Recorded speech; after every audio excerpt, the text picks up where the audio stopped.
Saya ditugaskan untuk membicarakan mengenai kesehatan reproduksi. Memang kesehatan reproduksi ini cukup luas.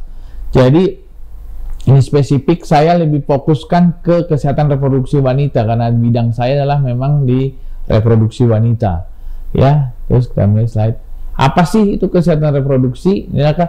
Yang perlu dipahami adalah kesehatan keadaan sejahtera fisik, mental, dan sosial yang utuh.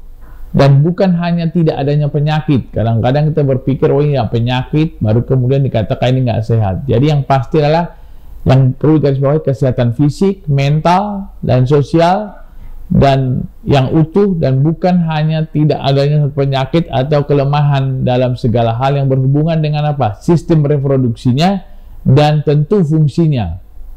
Lanjut. Nah, ini yang saya jelaskan tadi awalnya. Mulai dari mana? Dari konsepsi. Konsepsi itu apa? Konsepsi adalah bertemunya sel sperma dengan sel telur sehingga terjadilah embrio. Nah, dari embrio ini sudah harusnya kita ketahui sistem reproduksinya nanti bisa kelihatan dan bisa kita ketahui proses perkembangan sampai di usia tua, sampai selenium tuh. Nah, sesudah terjadi konsepsi, nanti kemudian bayinya akan lahir. Kemudian lahir sampai terus meningkat dari bayi, balita, batita, kemudian sampai remaja. Nah, proses remaja ini proses peralihan hormonal, di mana nanti penjelasannya nanti saya jelaskan apakah itu remaja, bagaimana proses perubahan anak-anak menjadi remaja. Nah, ini adalah suatu proses yang betul-betul bisa mempengaruhi perilaku. Nah, nanti kalau udah hormonalnya sudah stabil di remaja, lalu kemudian akan turun lagi menjadi namanya disebut dengan selenium atau premenopause. Nah, sesudah itu baru berubah lagi ke arah yang sudah selesai, sudah reproduksinya tadi sudah tutup. Artinya semua sistem reproduksinya sudah selesai, hormonal selesai, fungsi sudah selesai. Itu terus. Nah, kita bahas mengenai sistem reproduksi wanita. Nah, kadang-kadang untuk membicarakan sistem reproduksi wanita di Indonesia ini terutama masih dianggap hal yang tidak pantas, tidak etis, atau dianggap apa namanya tabu. Nah, tabu. Padahal sebenarnya dari kecil harus diajarkan supaya apa? Supaya memahami betul apa itu adalah organ reproduksi wanita. Umumnya bersifat itu ada yang dua sebenarnya, satu internal, biasanya itu mulai dari vagina, terus serviks, rahim, dan ovarium. Nah, kalau bicara vagina itu adalah orang bicara vagina, itu adalah vagina itu seperti saluran atau liang. Nah, kadang-kadang juga banyak masalah di sini, ada banyak kadang-kadang yang muncullah keputihan atau muncul juga di sini tapi jarang, persentasenya jarang itu kanker vagina itu jarang, tapi ada saja. Nah, ini yang paling sering itu adalah serviks. Serviks itu yang adalah bagian terbawah dari rahim atau mulut rahim. Nah, itu apa? Itu yang sering terjadi. Kanker serviks itu penyebabnya apa? Kadang orang berpikir dulu karena infeksi oleh bakteri lah, atau karena traumatik, atau karena genetik. Nah, ini penting sekali diketahui bahwa kanker serviks itu satu-satunya kanker yang diketahui penyebabnya itulah kanker serviks. Penyebabnya apa? Penyebabnya itulah human papilloma viral atau HPV yang sering disebut dengan apa namanya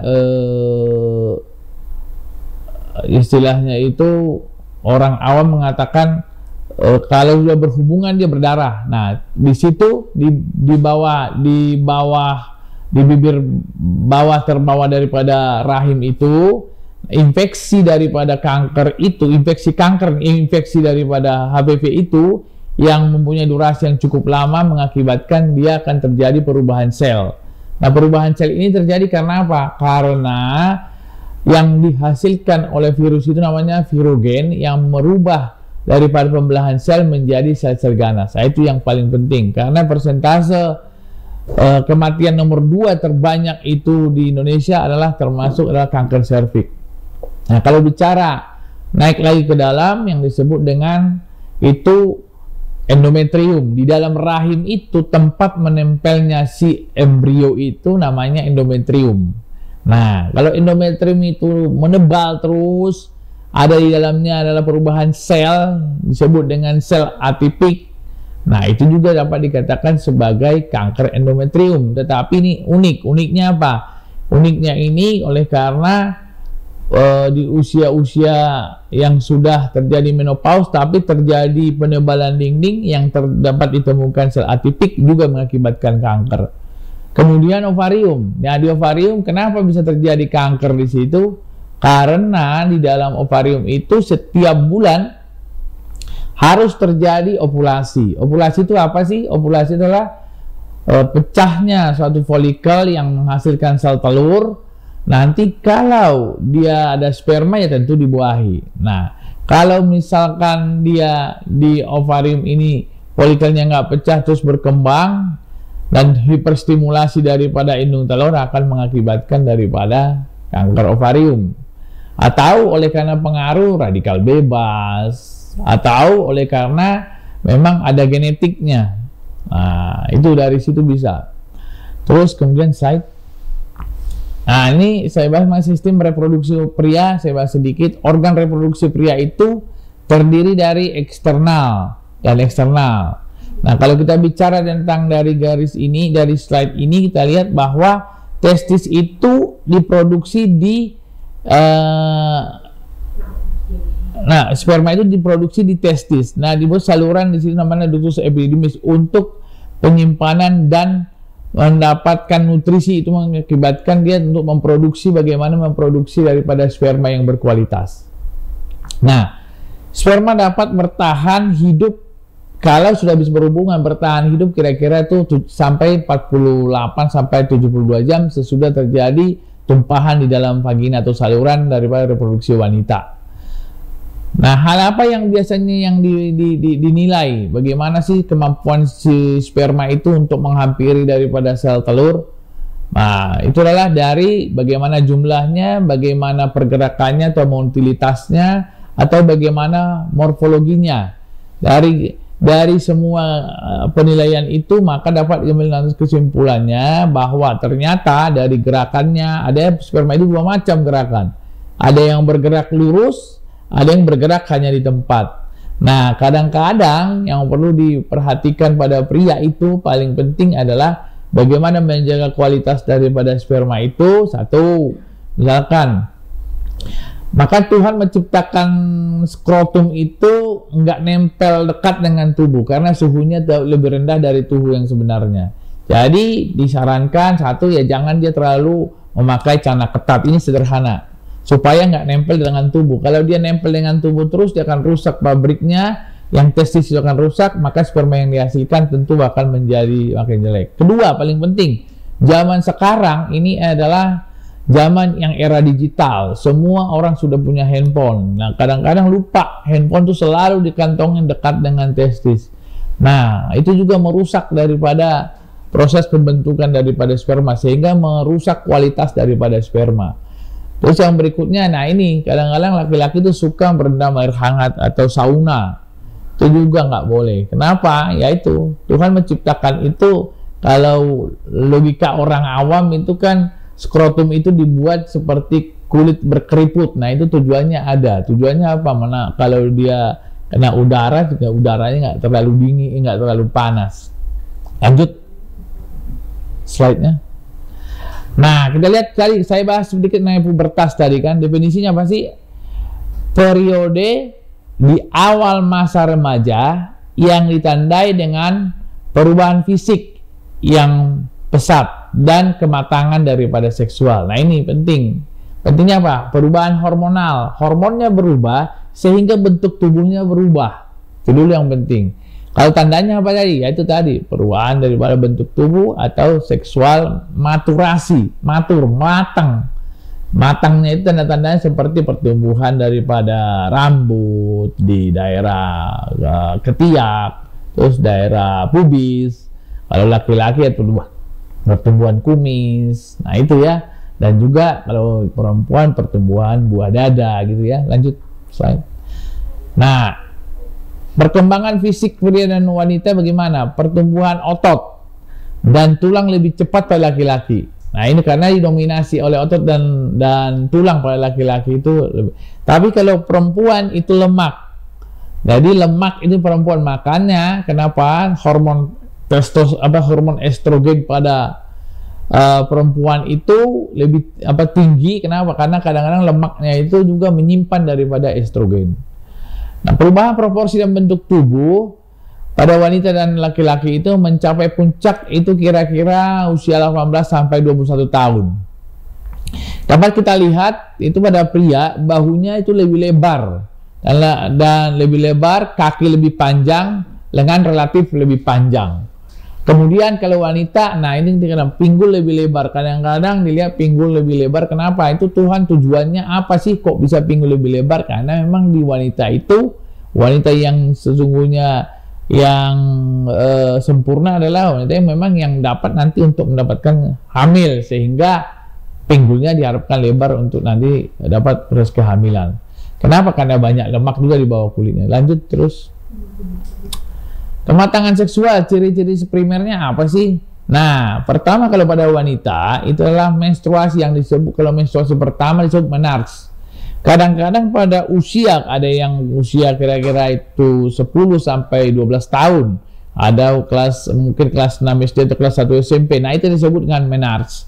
Itu tandanya bahwa terjadinya ovulasi pertama pada perempuan sehingga si sel telurnya itu folikelnya pecah, sel telurnya nggak ada yang buahi sehingga terjadi menstruasi pertama. Itu yang tanda yang paling penting di usia primer. Kedua, nah pada laki-laki dia seperti tadi testisnya itu menghasilkan sperma. Nah itu dengan cara apa? Kalau udah penuh di dalam testisnya itu sel mani atau sel sperma, dia akan terstimulasi ke otak untuk seperti tanda kutip terangsang ya, sehingga dalam tanda laki-laki itu ya mimpi basah. Nah ciri seksual yang sekunder apa? Nah tadi yang seperti saya jelaskan, payudaranya mulai berkembang, terus panggulnya mulai bentuk, rambut di ketiak dan perut mulai tumbuh. Kalau laki-laki, nah jakun mulai kelihatan, suaranya membesar. Makanya kadang-kadang pada laki-laki kalau masih anak-anak itu biasanya penyanyi bagus. Laki-laki ini sesudah nanti peralihan remaja suaranya berubah, bisa pecah jadi jelek. Jadi pada saat masih anak-anak suara masih bagus sekali suaranya. Sesudah remaja pecah jadi rusak. Bisa oleh karena apa? Memang suaranya berubah. Kalau perempuan tidak ya. Dadanya lebih bidang, rambut di wajah mulai muncul, ketiak juga mulai muncul di dada, di kaki dan kemaluan. Nah ini ciri-ciri daripada infertilitas pada remaja dan laki-laki dapat kita lihat di sini. Itu kurang jelas sih gambarnya. Bisa lebih besar nggak bisa? Nggak bisa ya? Ya. Ya udah. Nah ciri-cirinya itu seperti yang saya jelaskan tadi, ada tumbuh jerawat, tumbuh kumis, kemudian apa namanya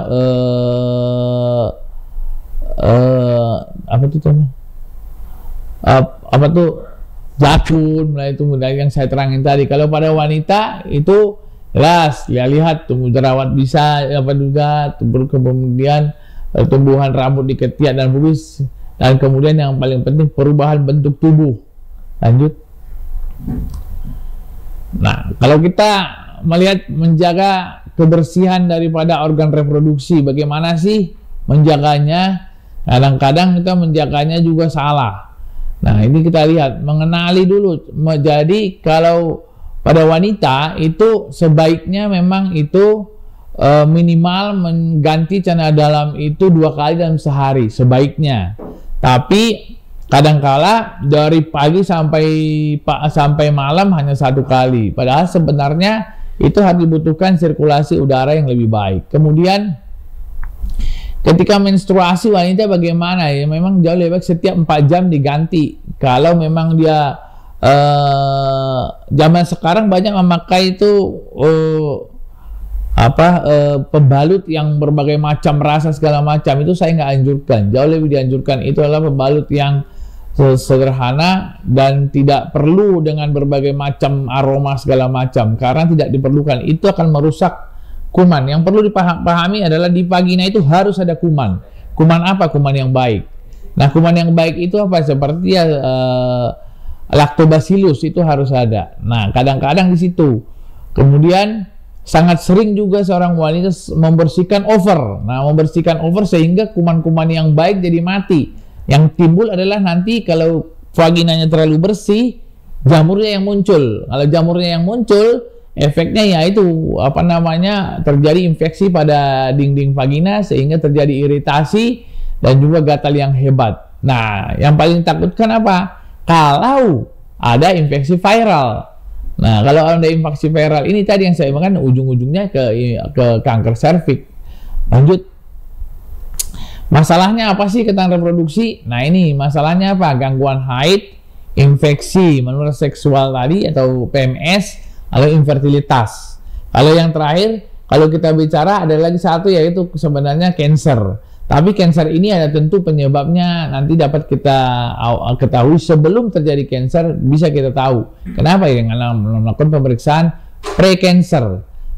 Yang paling penting di kesehatan reproduksi itu adalah bagaimana kita mengetahui supaya pre-cancer jangan sampai terjadi cancer. Itu yang penting. Lanjut. Gangguan haid.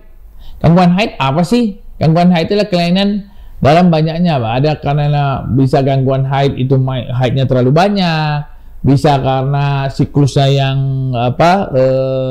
berkepanjangan, atau bahkan haidnya hanya sedikit-sedikit, atau bahkan sama sekali nggak haid tetapi sudah usianya melampaui remaja, atau pada saat haid selalu nyeri yang hebat. Nah, itu juga bisa terjadi. Terus lanjut.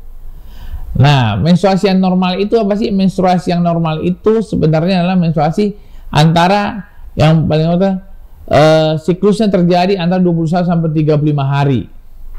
Terus nyerinya itu kalau diambil skala 0 sampai 10 ya masih di bawah 6. Itu nyerinya masih normal. Gumpalan darahnya itu kira-kira kalau diambil skala ke cc itu kira-kira 80 cc.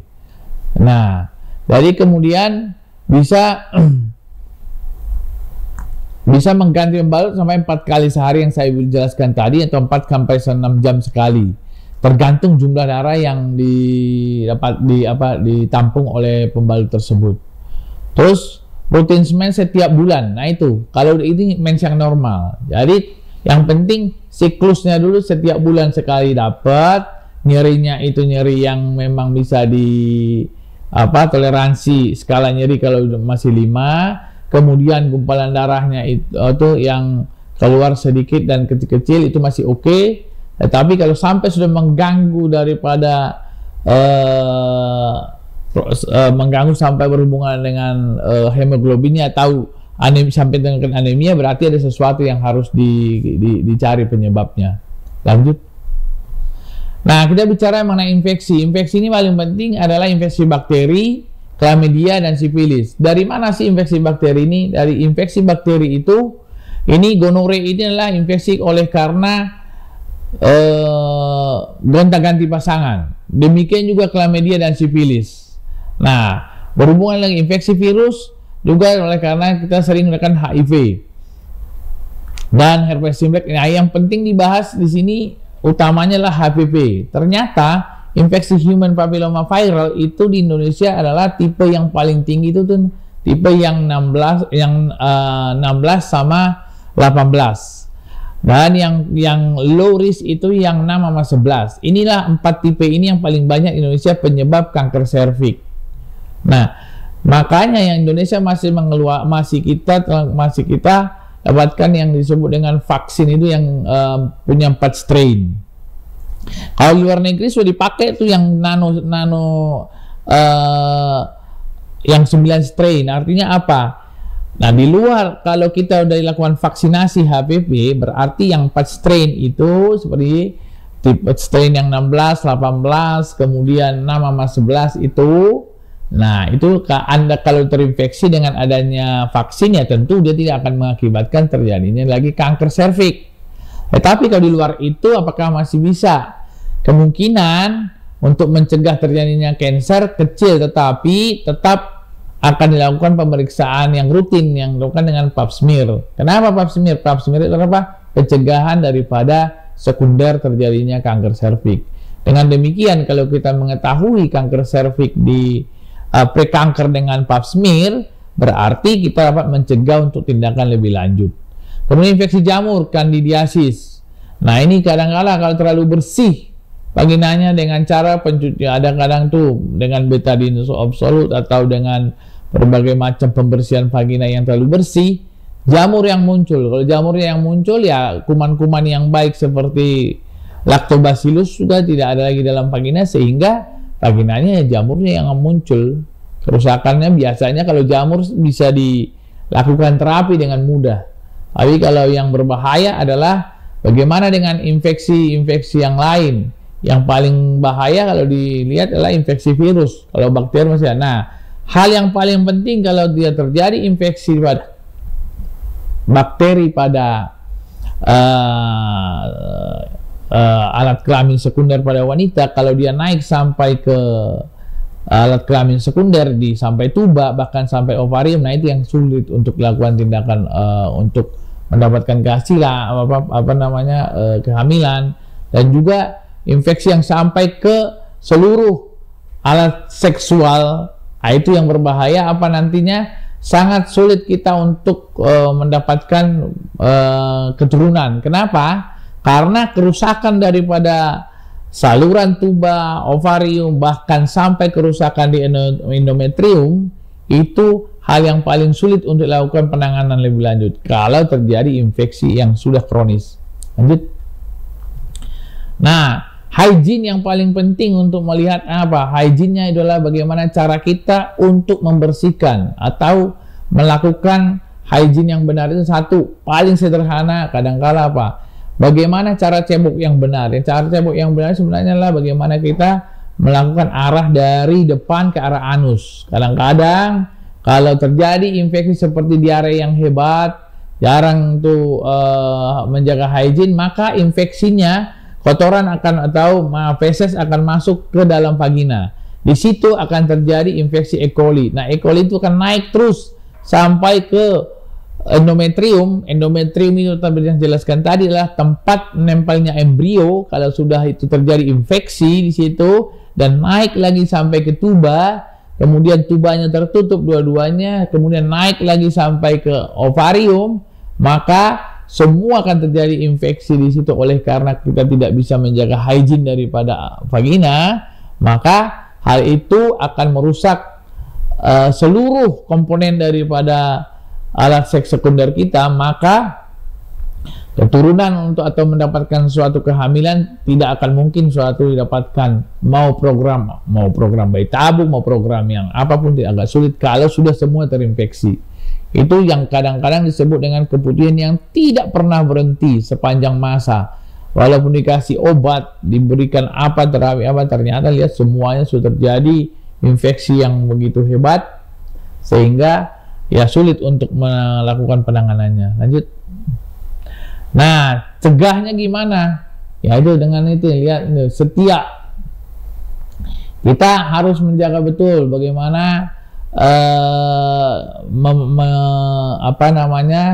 menjaga hubungan yang satu dengan orang.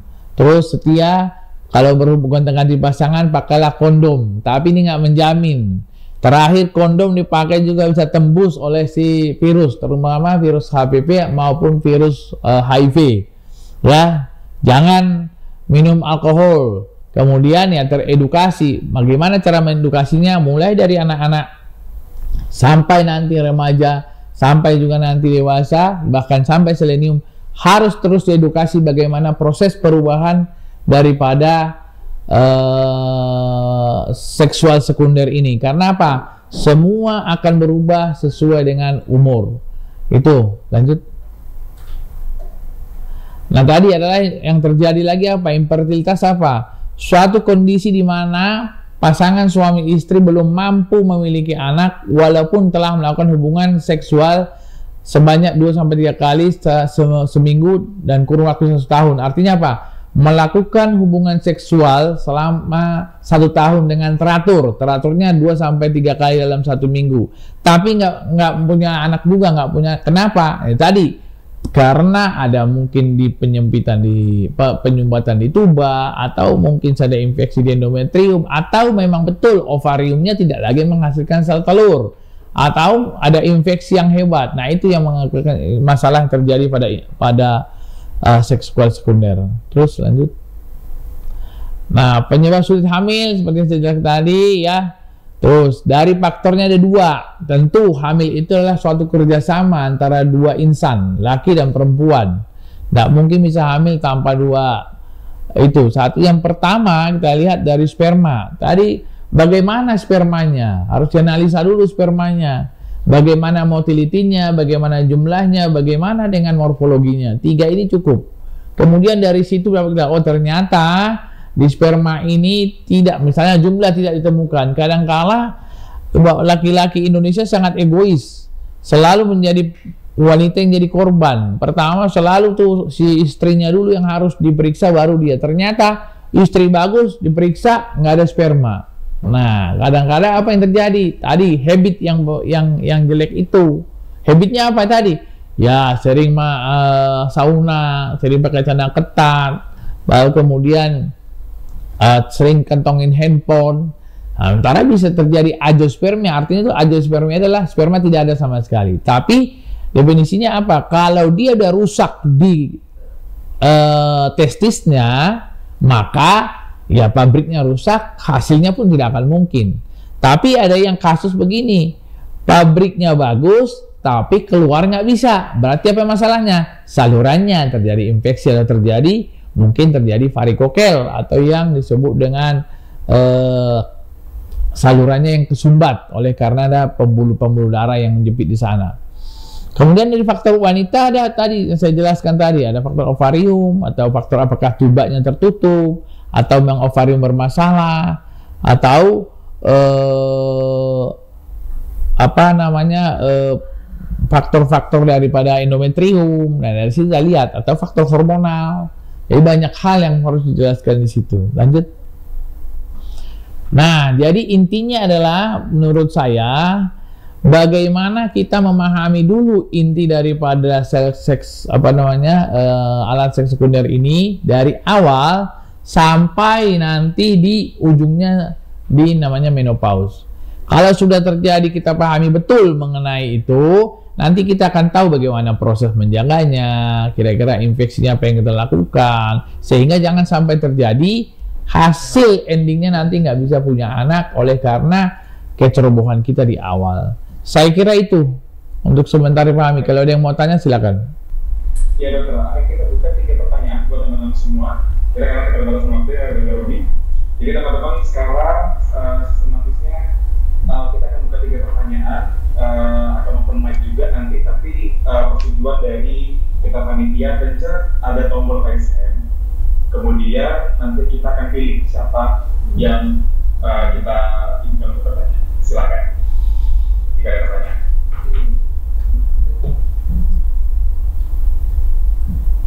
Silakan dokter, jika ada yang mau tanya. Kader itu agak-agak suka malu dong kan? Iya, tak. Iya. Itu ada di chat sur. Bicara. Oke. Ada di chat. Ini dari Muhammad Singgi. Dari Mas Singgi ya. Dokter, ini ada pertanyaan. Waktu terbaik untuk wanita mendapatkan vaksin HPV itu kapan dokter? Ya. Jadi gini. Waktu yang terbaik itu adalah waktu dia masih dalam kondisi anak-anak. Anak-anak tuh umurnya kira-kira 9 sampai 13 tahun. Itu divaksin 2 kali. Ya, tapi kalau sudah dia melakukan hubungan suami istri, berarti kita harus lakukan pap smear, kemudian dilakukan dengan pemeriksaan namanya screening HPV DNA. Kalau dia tidak ditemukan dengan HPV DNA di situ bahwa viralnya belum ditemukan, dapat dilakukan vaksin 3 kali.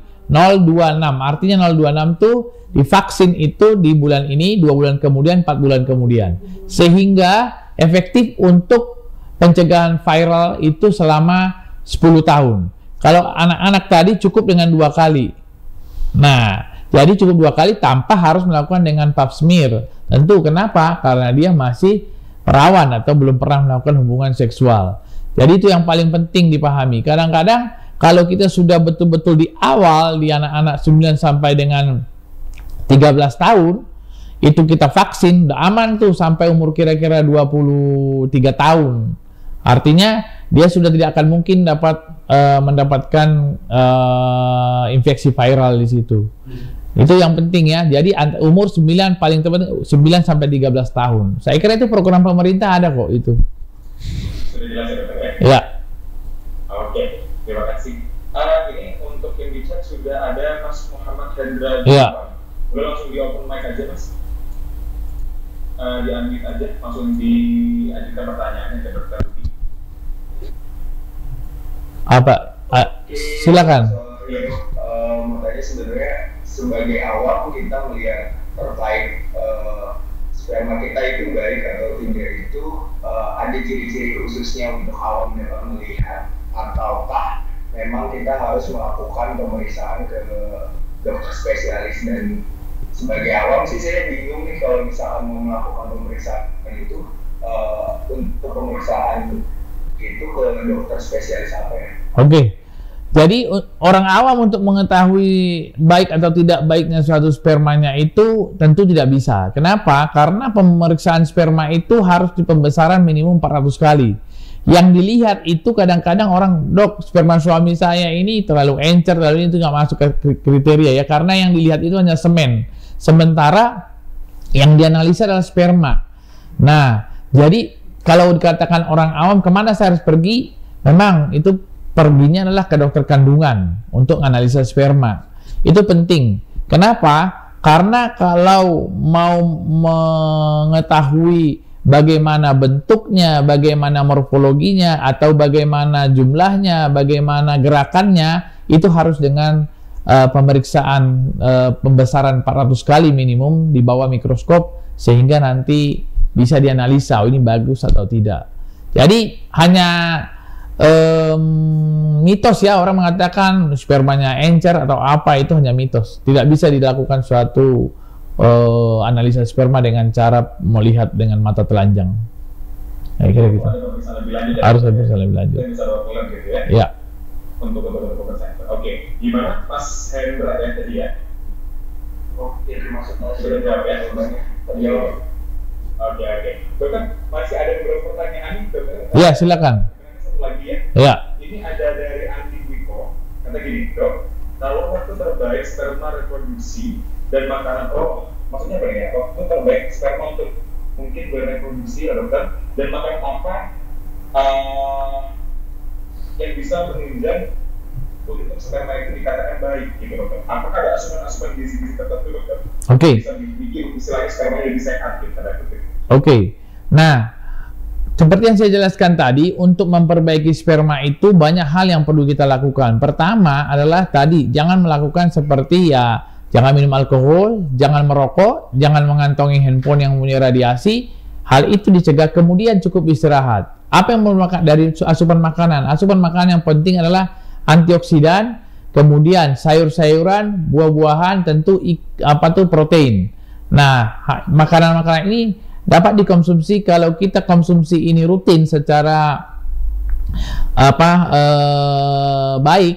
Kita cukup mengkonsumsi antara 1 sampai 3 bulan. Kita ulangi pemeriksaan berikutnya mempunyai hasil yang lebih baik. Nah, dengan catatan harus betul-betul dihindari hal-hal apa yang perlu dihindari tadi, kemudian konsumsi makanan yang tinggi protein dan antioksidan tadi, nanti bisa dibandingkan, hasilnya akan lebih baik. Tujuannya apa? Untuk mendapatkan sperma yang unggul. Kalau kita dapatkan sperma yang unggul, maka harapan kita nanti, kita akan tentu harapannya apa? Kalau dia dapat ketemu dengan si sel telur, tentu menjadi bibit yang unggul. Kalau embrionya unggul, maka nanti ini juga berpengaruh terhadap manusia yang unggul. Kalau manusia yang unggul ini dengan cara apa? Dengan demikian dari awal kita ketahui bahwa nanti alat-alat reproduksinya tentu akan lebih sempurna daripada yang tidak dipersiapkan lebih dalam. Saya kira itu. Ya. Dokter, masih ada pertanyaan lagi, boleh kan? Boleh, nggak apa-apa. Oke, nanti kita akhirnya pertanyaan dikit. Dua pertanyaan di dua terakhir ada dari Abidi mau tanya gini, dokter, mau tanya perihal kanker serviks. Apa sih penyebabnya banyak wanita di luar sana yang bisa mengalami kanker serviks dan apakah masih bisa diobati gitu? Oke. Jadi ini pertanyaannya bagus nih. Orang Indonesia ini paling yang nomor 2, tingkat nomor 2 kematian ya. Orang takut sekarang dengan corona segala macam, HPV jauh lebih berbahaya. Nanti ini ya. Pertama, penyebab kanker serviks orang berpikir penyebabnya bakteri atau apa, tidak. Penyebab kanker serviks itu adalah tadi saya jelaskan di awal adalah kanker serviks itu satu-satunya kanker yang diketahui penyebabnya. Penyebabnya apa? Adalah virus. Nama virusnya apa? HPV, Human Papilloma Viral. Nah, Human Papilloma Viral ini masuk ke liang vagina dan dia nempel di bibir rahim paling bawah sehingga dia di situ terus mengeluarkan namanya enzim virogen. Virogennya ini akan merubah sel. Merubah sel ini harusnya dia membelah selnya sempurna, tetapi pembelahan selnya dicegah sama si enzim daripada si virus ini. Nah, kemudian si virus ini terus bercokol di situ. Kalau udah terinfeksi virus, maka dia punya waktu kira-kira 15-20 tahun baru terjadi kanker serviks. Maka sangat penting, tadi sudah jelaskan, kalau kita sudah lakukan vaksinasi, andaikan ada virus yang masuk, maka virusnya itu akan diserang oleh antibodi kita. Karena kita sudah punya antibodi yang tadi divaksinkan. Tapi kalau nggak punya antibodi, maka virusnya akan terus bercokol sehingga perubahan sel itu mengakibatkan sel serviks menjadi sel keganasan yang disebut dengan kanker serviks. Nah, untuk menjadi kanker serviks tentu dia nggak ujuk-ujuk langsung infeksi virus langsung jadi kanker, tidak. Namanya prekanker dulu. Nah, kalau prekanker dulu dengan cara bagaimana? Maka rutinlah melakukan yang disebut dengan pap smear. Nah, pap smear itu harus ditemukan dengan 2 sel, sel endoservix sama sel ektoservix. 2 sel itu ditemukan. Kalau ada tanda-tanda dia disebut dengan prekanker, maka dilanjutkan dengan namanya konisasi atau dipotong sel serviksnya supaya tidak menjadi kanker. Kemudian dilanjutkan lagi untuk nanti terapi kira-kira 6 bulan kemudian dilakukan pap smear ulang. Jadi pencegahannya ada 2, 1 pencegahan primer, 2 dengan pencegahan sekunder. Pencegahan primer dengan vaksinasi, pencegahan sekunder dengan cara pap smear. Nah itu. Nah paling penting memang adalah bagaimana kok bisa sih dok saya ini tidak pernah gonta-ganti pasangan, kemudian saya ini kok bisa kena terinfeksi virus. Nah itu kadang-kadang orang berpikir nggak pernah ganti-ganti pasangan, tapi kok bisa terinfeksi virus. Nah belum tentu orang yang tidak ganti-ganti pasangan itu clear dari viral. Bisa saja dia masuk melalui apa? Bisa melalui oral seks, bisa melalui tangan, bisa melalui toys segala macam, atau bisa melalui macam-macam. Nah, itu juga harus dipahami. Jadi jangan dianggap ada seorang pendeta atau seorang ustadz atau seorang remaja atau seorang yang dikatakan dia hidup di dunia malam. Tetap semua orang wanita yang memang mempunyai resiko yang sama terhadap kanker serviks atau infeksi HPV itu saya kira ya. Nyambung sedikit dok, kira-kira kalau misalnya wanita yang belum menikah, maka mereka masih bisa pap smear gitu, atau kalau misalnya nggak bisa nih melakukan pap smear, apakah ada alternatif lain kira-kira? Ya, jadi tadi saya jelaskan kalau seorang wanita sudah melakukan hubungan suami istri wajib pap smear. Baru dilakukan dengan vaksinasi kalau dia negatif tidak ditemukan. Tapi kalau dia belum melakukan hubungan suami istri, kalau sudah di atas 13 tahun berarti vaksin 3 kali. Nah itu paling bagus memang ya yang nano, tapi di kita diteliti paling tinggi itulah tipe yang tadi strain yang 16 sama 18. Kalau yang 2 ini adalah high risk. Tadi kalau orang disebut dengan ada penyakit yang sering dengar yang disebut namanya kondiloma enggak atau penyakit jengger ayam. Nah ini penyebabnya viral yang disebut dengan strain 611. Nah, ini penyebabnya kondiloma atau jengger ayam itu. Nah, itu ya. Oke. Gitu. Oke, dokter, terima kasih banyak waktunya. Kita super tight banget nih, dok, karena kita berkaitan sama waktu, dan aku minta dok, 3 nama dokter yang nanti akan dikasih aja sama teman-teman dari APD. Oh ya, nah. Aja yang milih. Oh, Mas Surya aja lah yang pilih saya. Oke, dokter, yang pilih ya, dokter, ya? Iya. Oke. Oke. Ya, makasih.